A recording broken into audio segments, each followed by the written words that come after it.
Hello and welcome. I'm happy you're here. If you enjoyed the video, please drop a like and subscribe.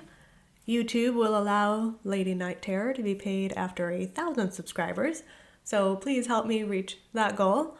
Anyway, tonight we go out into the ocean, where life has always been dangerous, but especially so in this story called Stay Off the Fishing Vessels.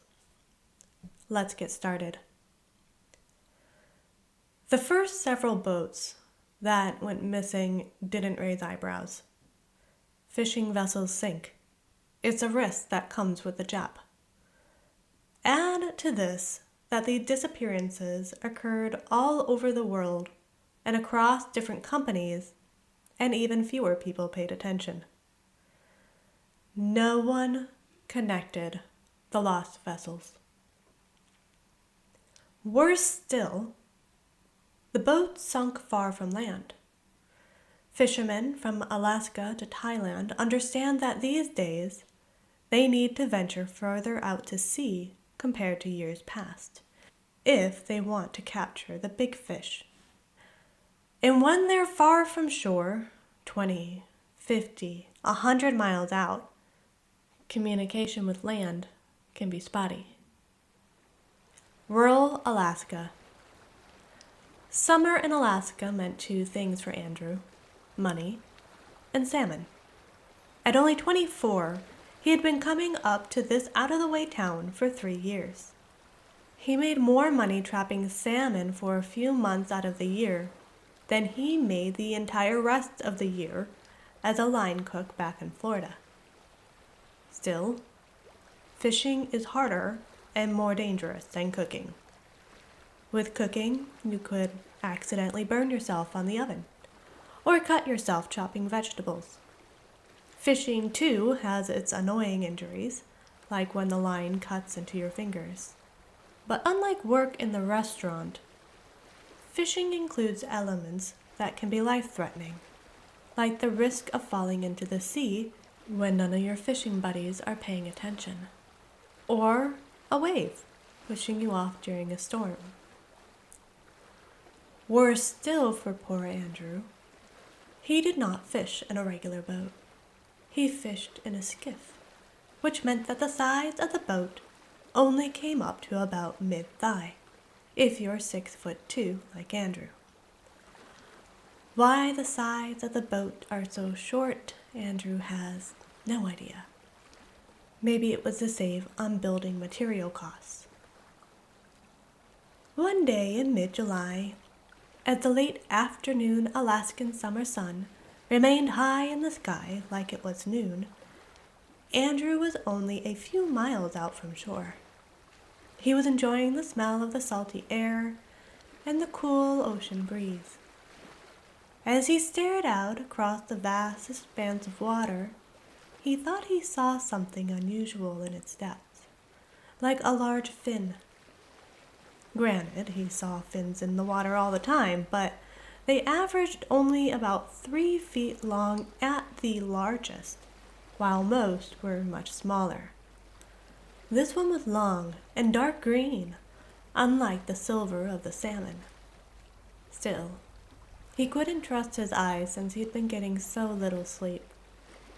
Even in his 3rd year of doing this, the sun confused him, and sometimes he stayed up until 2 in the morning without even realizing it was so late. Maybe he saw a large fin because he wanted to catch larger fish. Bigger fish meant more meat, which means more money, so maybe his mind was dreaming of what it wanted to see. But then he saw it again.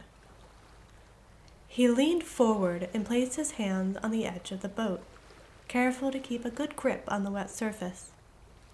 He licked his salty lips. Down in the water about 50 feet from the boat were about 8 large fins attached to human female bodies, with what appeared to be seaweed covering their breasts. Andrew shut his eyes tightly and opened them again. Mermaids, he thought, followed by, I really need to get some sleep. Still, he wanted to get a second opinion.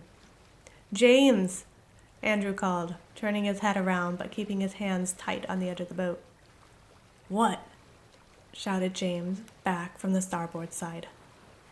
Get over here, Andrew answered, waving one hand frantically in a get over here gesture, but holding on with the other. Why? James yelled, busily adjusting ropes. James, will you just... Andrew started and then stopped speaking. His breath caught in his throat. The mermaids had gathered around one of the other skiffs and were drilling holes into the bottom. One of the fishermen in that skiff held an oar and tried to hit a blonde mermaid with it, but another mermaid, with long dark hair and ghostly pale skin, grabbed the oar out of his hands. The man fell into the water head first after his oar. As he did this, the blonde mermaid nodded at the other mermaid with the dark hair, who had just pulled the man into the water. The dark-haired mermaid swam confidently over to the thrashing man, who Andrew could easily spot in the water due to his bright yellow rain jacket. The mermaid grabbed the flailing man's arms and placed them by his sides. Then she put her own arms around him, and together they disappeared under the water.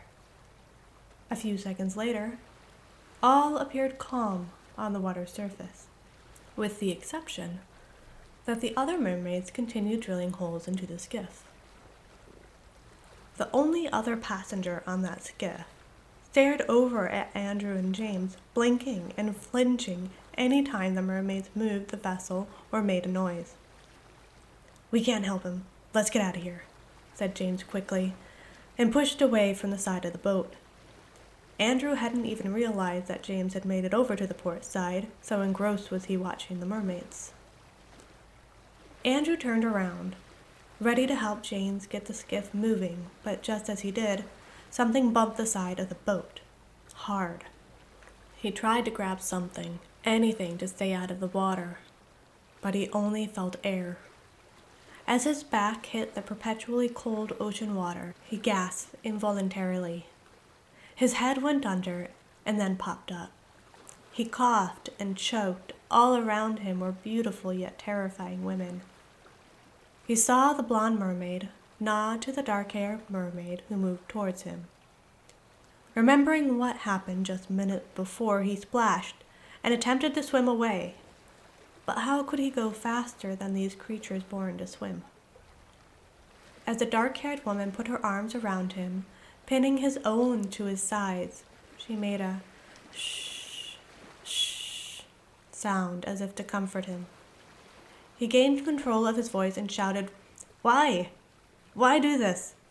But the mermaid held him close and took him under the water.